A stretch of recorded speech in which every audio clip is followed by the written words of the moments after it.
Arratsaldeon denoi, aste arteon, ja udaran pentsatzen, eta zer egin dut, egazkin bat hartu, urrutira joan naiz, hemen txorienen errezeta aurkitzera, gaurko errezeta, Tailandiesa.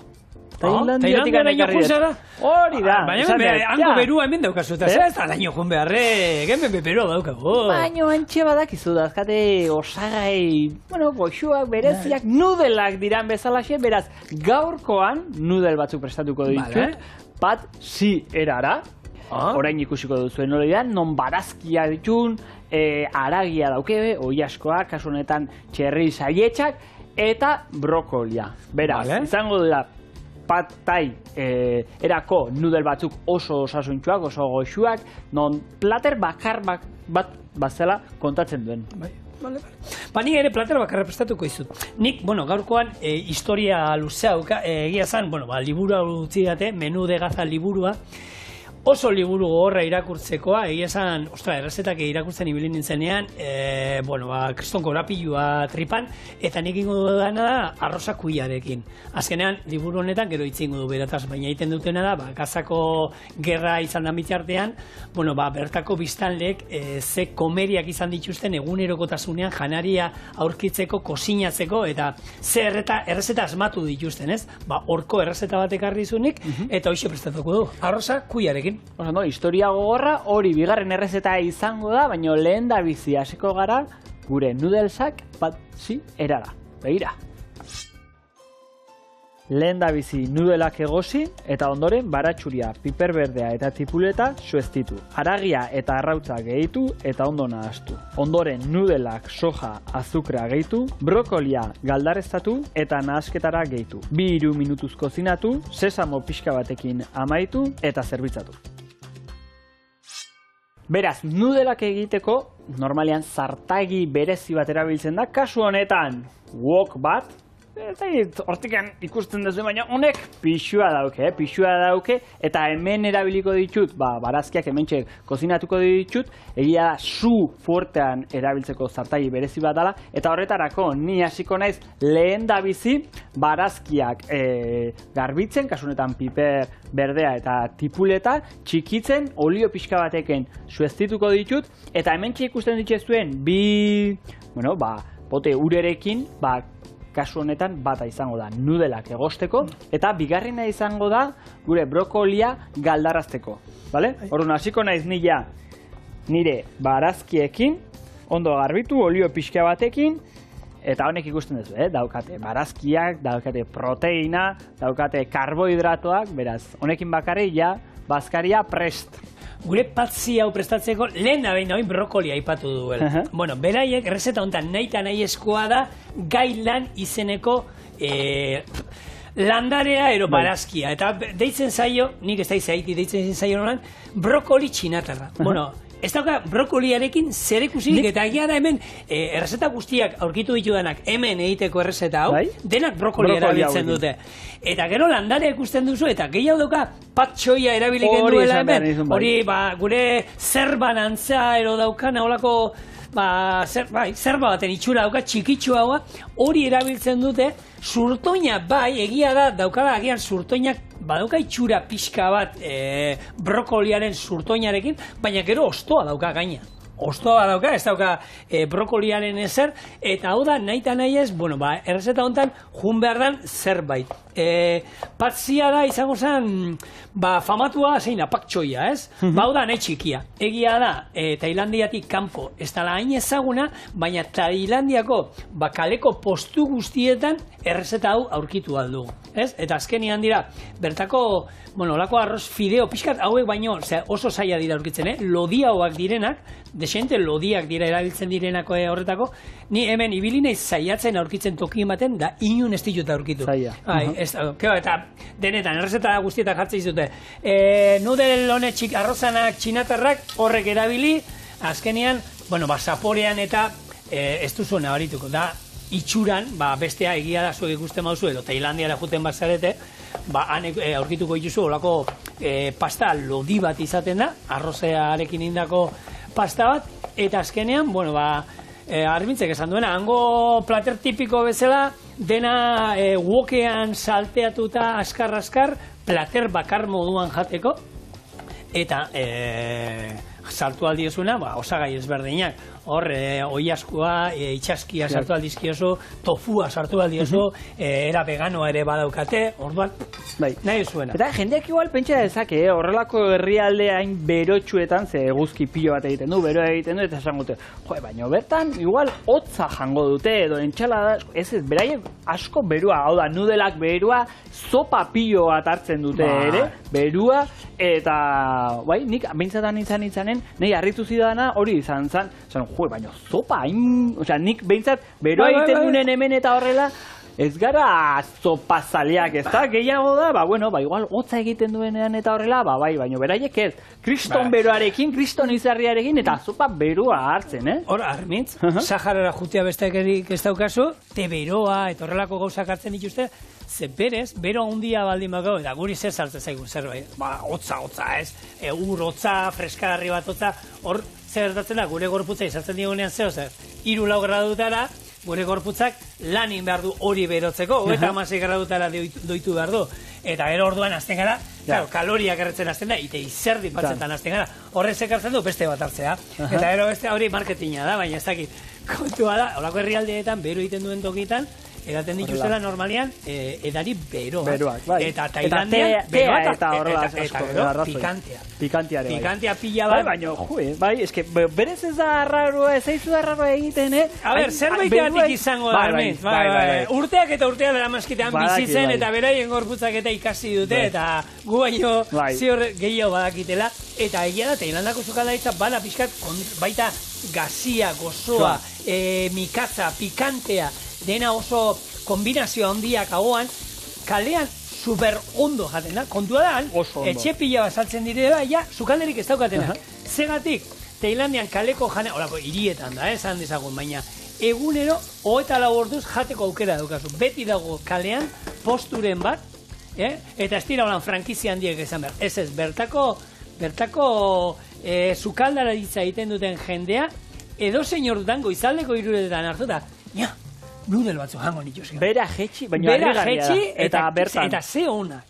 Kristonak. Ze honak. Horrek kriston enbidia ematen dit, olako street foodak eta horrela, bera jetxi eta momentuan prestatzen dizkizue, merkatuan dauden osagaiekin, eta elikagaiekin, nire harrigarria iruditzen zait. Momentuan prestatu hor beraien saltxarekin eta horrela, oso ona da. Gaina, badaukate, Txina eta Indiakoan, ondoan daudenez, pixkat influentziak eta sukaldaritzan eta bertako jakienak, eta, atzo hitzen, koko esnea, koko esnea eta olakoan mangoak, hangoak, zoragarria dira, ez dakit, danetari daukazu, denetari, eta momentuan gaina, nik harritu ninduena hori bai, oso askar jaten dute. Jatetxeetara joten da, jendia eseri, pan, eta segi, martxa. Osa, zemat, 15 minutu. Hauek zein bazio galdarreztatu bizkat, ez? Hauek galdarreztatu egin detena izan da, ikusi dezu, brokoleari zatitxoak atera, eta hauxe, danak barrura, ondoren, denbora gutxi, nahiet pixka bat egosita egotia, oso gutxi, kolore berdea hartzea, hor kolorea hartzen du, zaporea ere mantentzeko, ze asko egoste balen badugu zaporea galtzen du, kolorea galtzen du, tekstura galtzen du, beraz, pixka bat galdarreztatu, eta ondoren, aterako ditut, eta nire barazkiekin nahastuko ditut. Orain egingo detena aurrengo pausua izango da, oiaskoa zatitu, eta gero hemen sartu, orduan barazkiekin kozinatu. Oso, ondo. Beto, nik esaten izan, bertako sukaldaritza ikusten duzulako, frankizia handiren bat, pitzen bat ikusi alda, olako hamburguesak eta, baina gehien bat bertakoa da. Turistentzat egiten da hori. Baina bestela bertakoa. Eta ni horrekin, pentsatzen, gure inguruan, zan du, Tailandiako jatetxen nik ez dut ezautzen. Nik hor Durangaldian, gu bizikaena hortan, lehengo jatetxea holan kanpotarra, ez da Euskal Herrikoa, txinatarra izan zen. Eta guretzako zan oso esotikoa gaina. Eta juten ginen, kuadriakoa batzen ginen, txinatarra juten ginen. Eta egia da, pixkanaka gaur egun, hiriburuetan batez ere, japoniarrak desente daude, Euskal Herrian gaina honez behiratzen hor zerrenda bat, eta jatetxe japoniar oso onak, pixkanaka ari dira agertzen, Indiako sukaldaritza ikusi alda zerbait, Ego Amerikakoa, egia da Perukoa oso ezaguna dela, baina zenbat jatetxe zaute dituzue. ez dakit esku batekin kontatu alko dira. Ni behintzat, Bai, ez dakit ezautzen duan bate bat. Eta dira, gastronomia peruarra kristona mundiala, eta ere. Baina ez dago hainbeste. Ez dago hainbeste, gero, ez dakit, sukaldaritza greziarra. Hau ere mundu mailan ikusten dut ezaguna dela. Eta nik ez dut ezautzen bat ere ez. Italiarra ere oso da, eta italiarra ikusten du zerbait. Eta ez bakarrik ez dut esaten italiarra esatean pizzak eta saltzen dituztenak. Ze, sukaldaritza italiarra pasta eta pizzak baino askoz gehiago bada, ez? Eta badaude jatetxe italiarronak Euskal Herrian badaude. Baina gero, hoxe, frankizia handiak estatu batuetako, janari esan, baskari, hoienak, baina bestela, holako Marokoko sukaldaritzan jatetxen bat, Afrikarra oso gutxi ikusten da, eta, egia da, lehen konparauta nik esaten duna, Durangon txinatarra bakarrik geneukan, oin, asko zabaldu da, baina ez da horren beste. Orduan hor, niri burua etortzen zait, hori zehati da.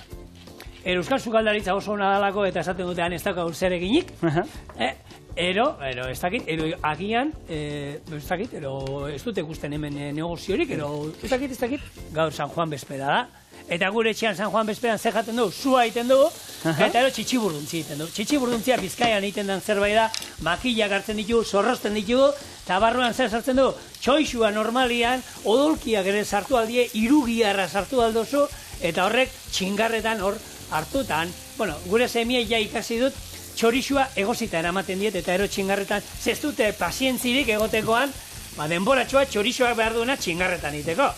Hartuta, hau ine dau, eta gainera, txingarreta holan, paun lurrean apoiatu iten dute, kurruskari jaten dute, baina gustora daude. Eta orduan ni jatetxea montatuko nuke, nola jartzen duten gaur egun, baina ez, etxoin, txuleta ateratzen dizuten batzutan olako txingarre bandeja batean. Hori, eta gero, hartu eta mailan ezeita dagoen bakoitzai, makiltxo bat eman, txitxiburduntzi egiten dugun moduan, eta elikagai ezberdinan sartu, eta norberak. Hartu eta kozinatu. Hori badago, badago, ez dakit diaran, Koreako jatetxeak eta horrela egiten dute hori. Bai! Ez dira igual txingarrak, baina bai direla horrelako plantxa moduko batzuk edo, eta bertan egiten dira. Bai. Baina egurrezko egin behintzat ez da. Hor urretxa erabili behar da, urrez golkin itzen gendun lehenenguni, urretxa erabili behar, hemen lantaldeko bate fondi, jarri, fondi da kastan sartzea, hori. Ez, nik esaten duena da, txingarran, hartu eta gero, baku zer dan, jatetxe guztia, jangela guztia, kearekin.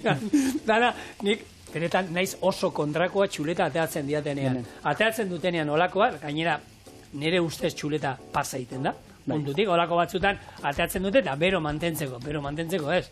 Horre, txuleta jani merda, atera eta jani merda. Eta gaina, tantaka bakoitzak koipean erortzen dana, eta zu zaude, bisigua jaten eta ondoko mailako txuleta usaintzen.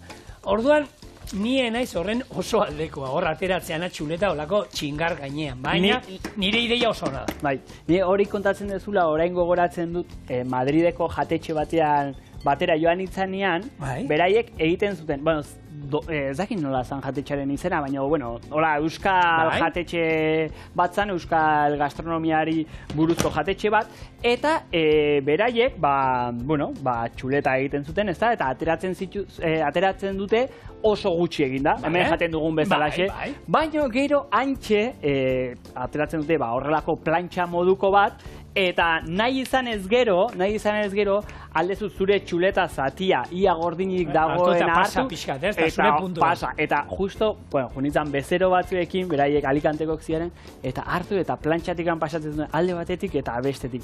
Ni bost izarretako hotel batean lan egin nuen hor Bakeira bereten da, bigarrenak aragi egiten ituen nik. Eta txuleta geneukan tartean, sekure sukaldere burua euskalduna zan da, euskal sukaldaritza egiten genuen jatetxe horretan.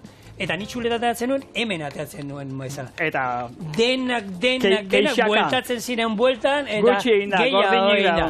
Eta hartu eta plantxatei pasata, gehiago egin da. Beste golpea plantxan, gehiago egin da. Zoragarri zeon txoleta, oso ondo, posten naiz. Hala pues. Azkenean, jatetxe bat iteren zaudenean, edo jatetxe batean iten dezunean lan, badakizu, azkenen bezeroak nahi duna, Bai, horretara. Arrazoi duela, orduan, bueno, naiz eta nik pentsatu, edo ez nagoen ados gauza horiekin, bueno, bezeroak eskatzen baldin badu, eta berak adibidez, txuleta gehiago egin da nahi baldin badu, badakizu. Pixka bat gehiago egin, eta listo. Bueno, Almitz, a ber, zer dugu hemen? Bueno, nik bitartean egingo dizuet pixka bat labur bildu, egin duguna, asko hitz egiten egon gara, eta egin dudan izan da, lehen da bizi, barazkiak sueztitu, ondoren aragia bota diot, bai, txerri saietxak eta gure oiaskoa, eta ondoren egin detena izan da, dana alde batera pasa, eta utzi dut tokitxo bat, nire arrautza botatzeko, bale? Zera, gainetikan botatzen balen badiot eta nahazten azabalen mazait, nik behintzat ezait bat ere gustatzen nola geratzen dan. Orduan, trukotxoa da hori, alde batia utzi, temperatura altuan utzi olioa, eta bertan eman zu. Orduan, arrautza ja egin dut, hau pres dauket, nik usten dut brokoliari gutxi geratzen zaiola, eta ingo dio dana da, orain nahaztu, bale? Oso, ondo.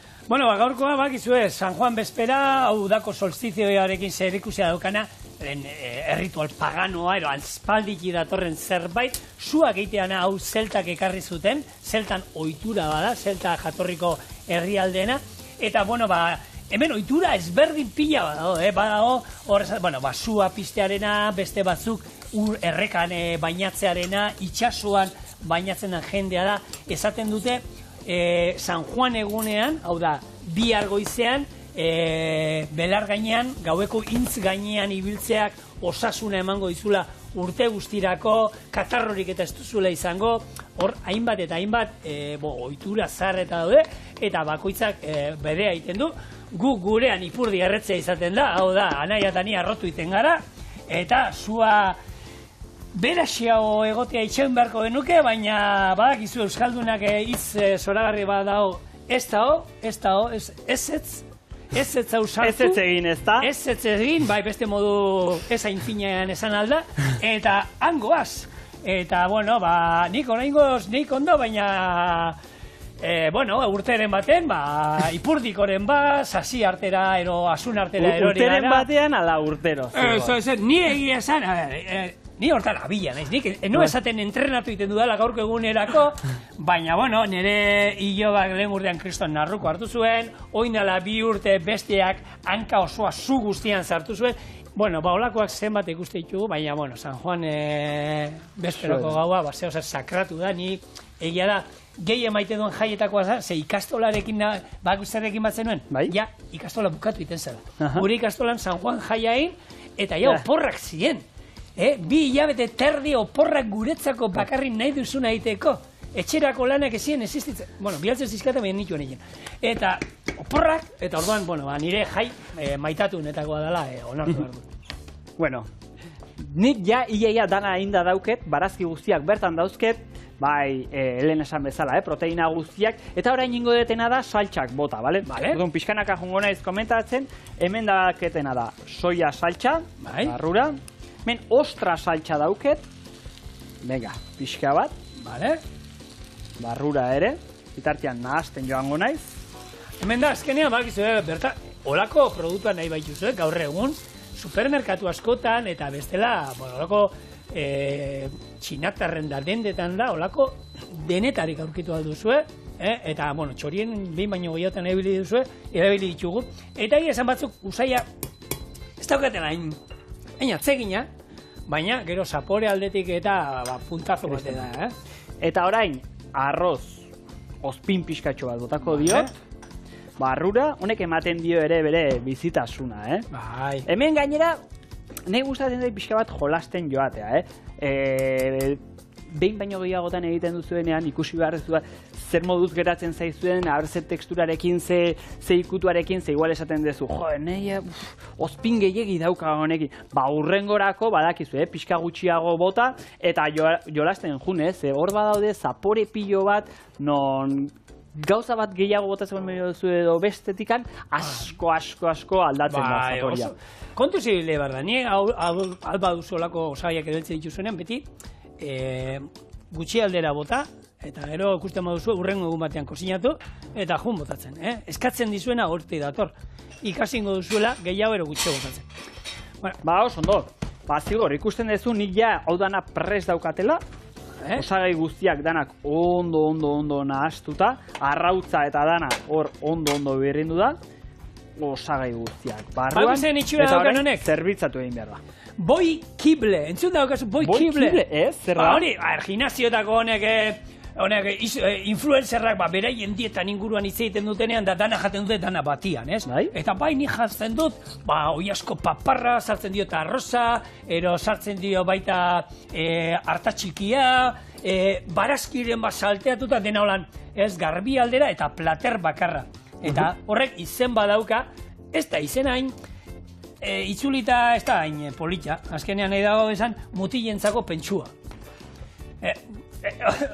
Itzulita horrela da, bueno, plater bat zein nun hor sartze dituzun dana, zure proteina, hidrato, barazkiak gutxitan sartze dizket, hau da, egia oiasko paparra, energia hartzeko... Oiasko paparra eta arrozuria. Listo. Hola. Bueno, horrekin beti asmatzen duzu, da hoxo erixa. Bai, baina eske kontua da egunero berdina. Bai, eta, oin volumen hartu behar, ez? Hau da, gero giarrak hartzeko orduan asko jaten dute hori, baina egunero berdina zen ez ezin. Egia da nahiko aspergarri ez. Horregatik, sartu zazue, hau, beste, ez dakit, jolastu zereal ezberdinekin. Gaina, barazkiak egiten dituztenean, normalian, izaten dira, igual, lurrunean, edo lurrinarekin, edo mikrobinean, edo airfryerean, edo oli hori gabe, gantz gabe, eta hor, bizitasuna falta da, eta bizitzeko dago. Eta honekin bai biziko garela, hauxe izan da, nire noodle platera, bat, erara.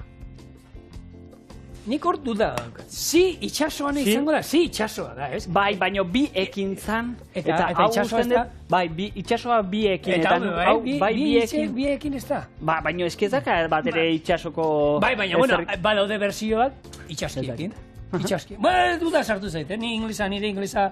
Zu daukezuna da itxasoa joateko gogoa, hemendik atera eta ja ondartzara joateko. Naiz itxaso zale bate. Mendira bete. Itxasoan hartu eta zea, bai, S-E-A da itxasoa. Jalo, esaten nuena, nik, Armintz, ez da, ikusi, hori hainitzen esaten nik, beti ikasten du txorienen.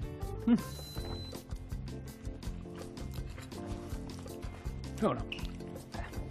Nik? Zu mendira esaten dezu. Las cabras van tiran pal monte, ez? Hoi horraxe esaten da. Ondartzan. Area kendu eta letxuga. Eta letxuga ez belarra jarri. Perfecto. Eta zuaitzak. Itzalde emateko. Horrekin, niri uretan, olatukin gozatu iten dut. Baina area kendu. A ver, marmola, ez jarri marmola. Osea, belarra eta zuaitzak itzalde emateko. Nik berarekin usten dizut, Eta orain, hau jaten geratuko naiz. Bromak utziko ditugu eta orain plater serio bat.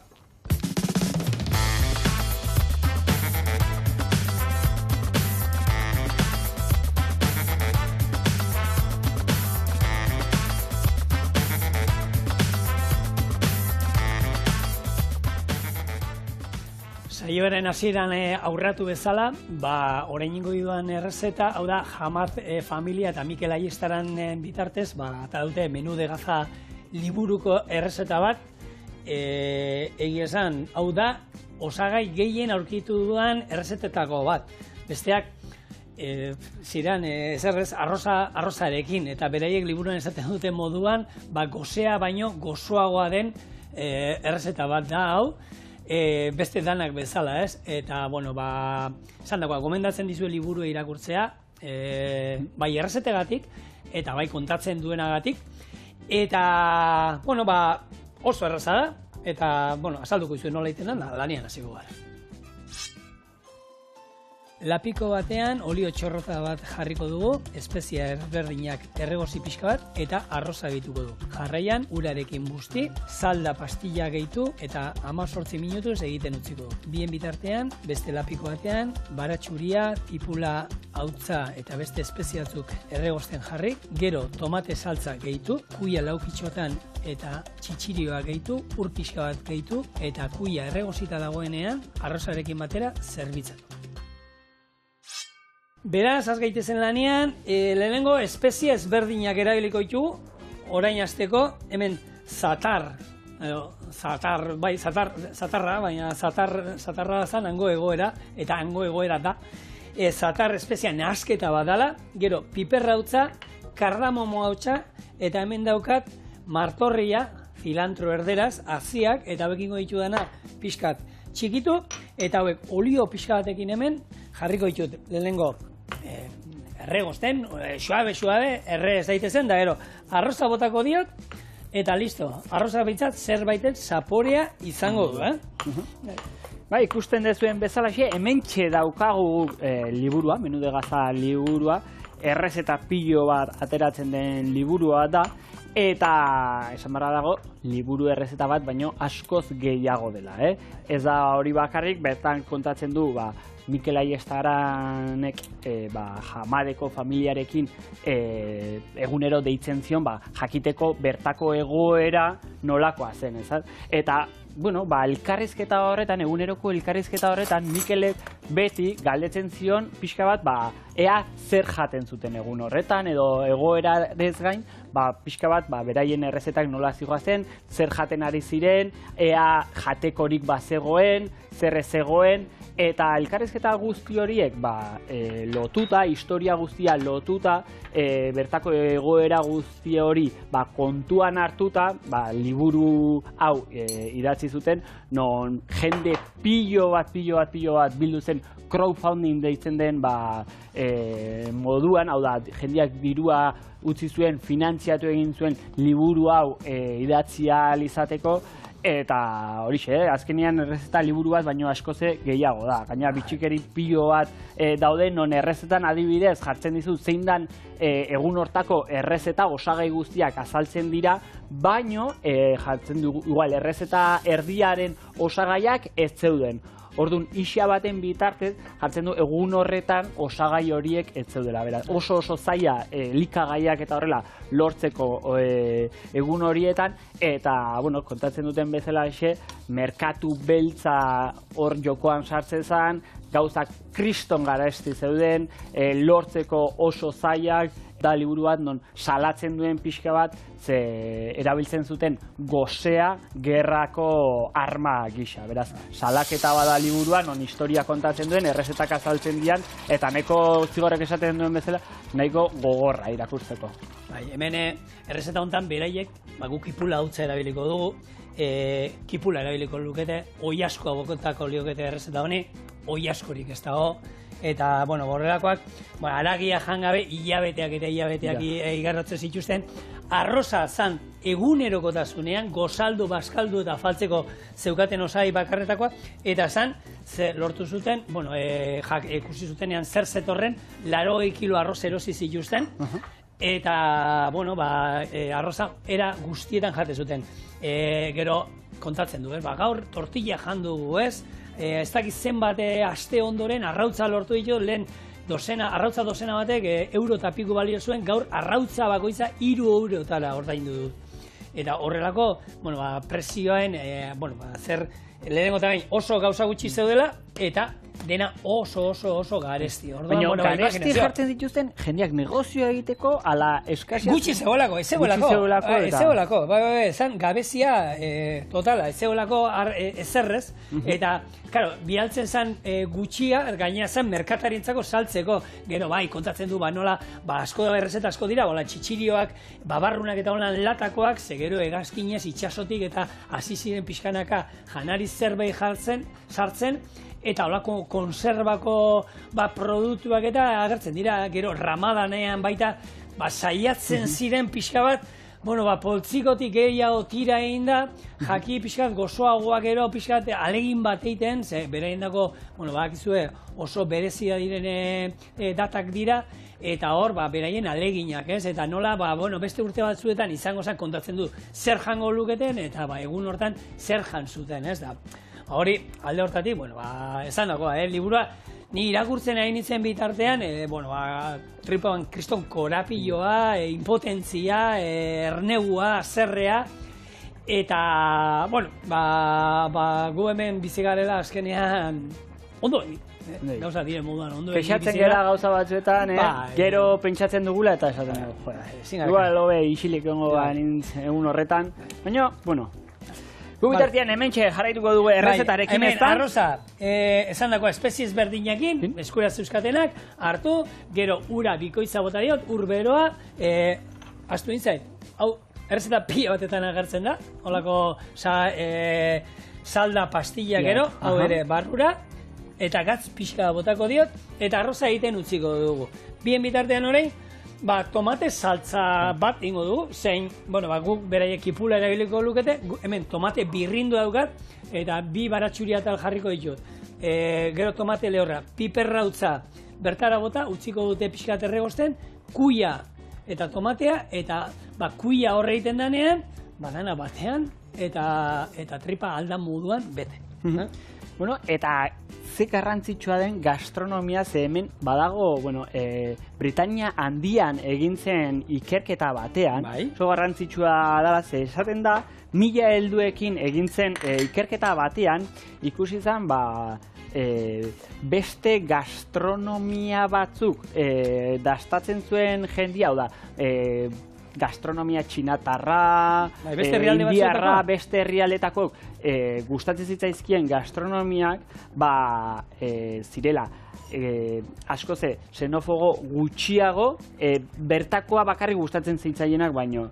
Hau da, egin zituzten horrelako ikerketa moduko batzuk, ondorio hori atera zituztela, eta horrexegatik gastronomiak ere alde horretatik ere irikitzen dula jendearen pixka bat pentsatzeko era edo zabalagoa direla, ezta? Eta gastronomia, hortxe ere ze garrantzitsua da. Askotan esaten dugu hemen elikatzeko bakarrik ez, baizik eta lagundu daitekela edo lagundu dezakela beste modu askoetara, ezta?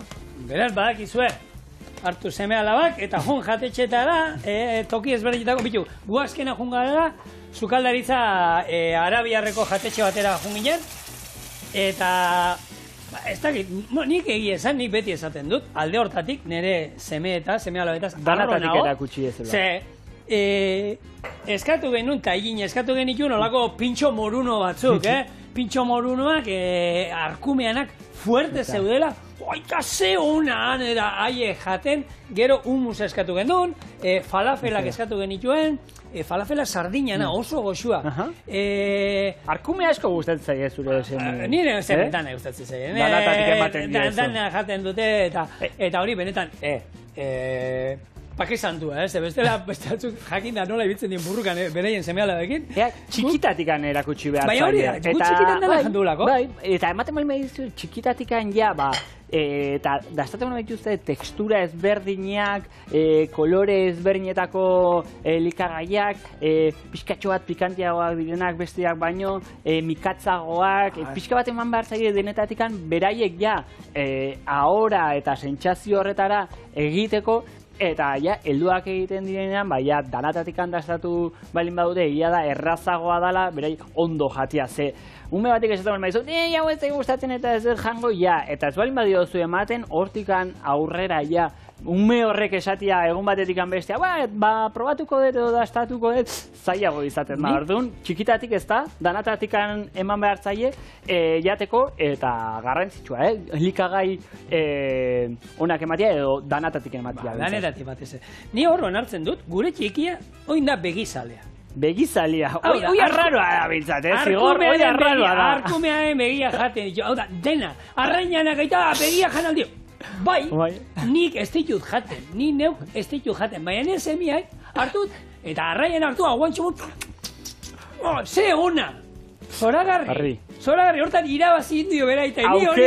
Aukeran behintzat, hobeto horrela. Nik lupiaren aragia jaten dut, sakrifikatu itenez familiagatik, sakrifikatu itenez, eta burua eta zemiari uzten dizkiot, eta disfrutatu esan horrekin. Hori, azuk azpizuna edo jaten dezu, eta beraiek txuleta txupau, txuletarekin ere berdin. Ez, baina... Eta gure txikia batez, haundiak danetik jaten du. Gero, beste gauza batzuekin, normalen beste batekin, igual, protesta pixka bat egiten dute, hori ere egiten dutelako, baina jaten dute, ez? Igual gozerik gabe da delako. Ez. Danetik, gure txian danetik jan behar da. Naiz eta ez gustatu, janin behar da.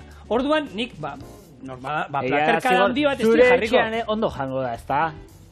No, etxeko ikusiko dure, ni sukaldaria naiz. Nire bai, ziorren umea izango baniz, nire bai jango nuke danatik, Ez pentsa, gure etxean jaten dagoela, ez dakit, jokezu, ez, gu jaten dago betikoa, jaten dago lehatza, saltza herrian, jaten dago xerrak plantxan egin da, jaten dugu patata frijitua, jaten dugu barazki purea, eta porro patatak, betikoa hemen jaten dugu. Gauza esotiko txorienetik eramaten ditu. Egin daiteke betikoa ondo eta gaizkien. Hori bai.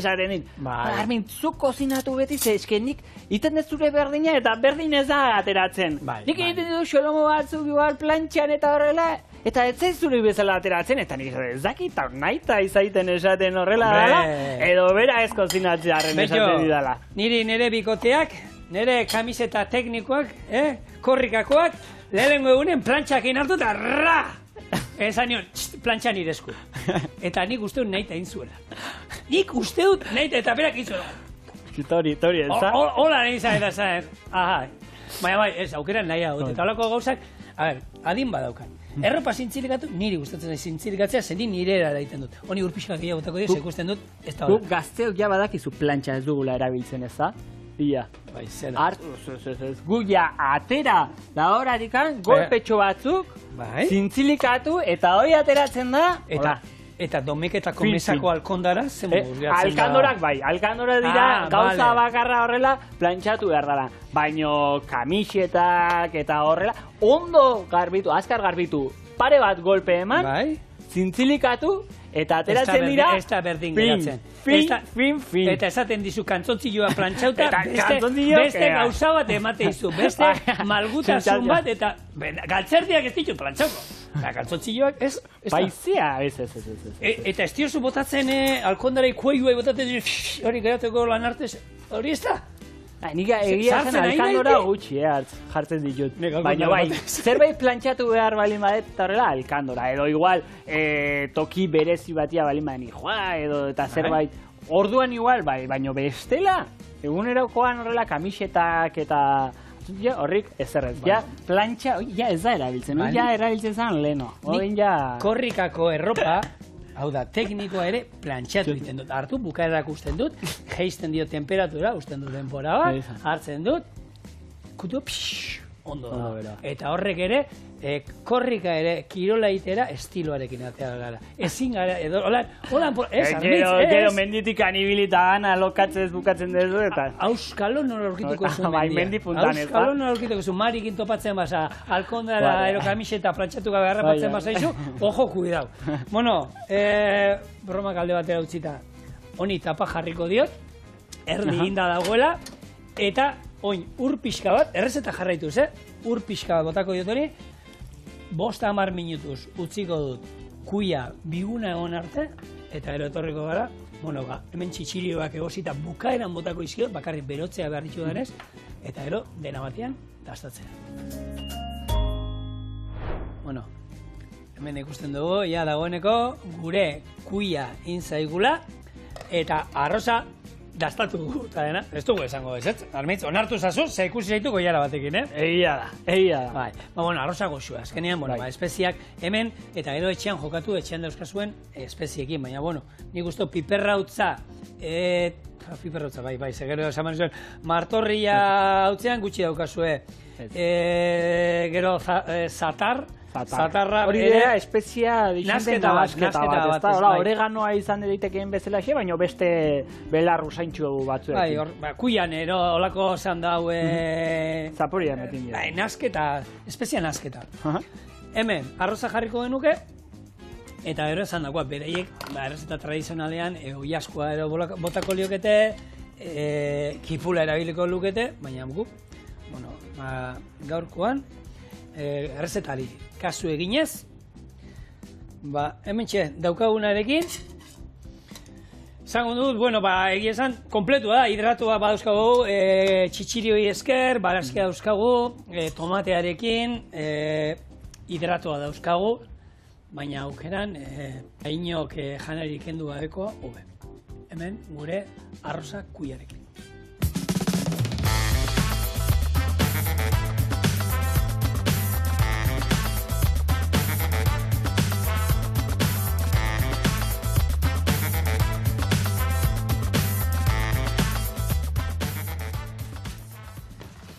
Bueno, hau koiararekin ez da?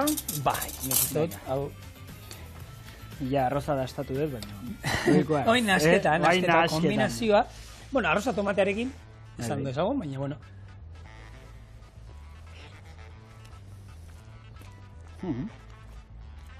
Oso Laguntzen espeziatua. dio, bai.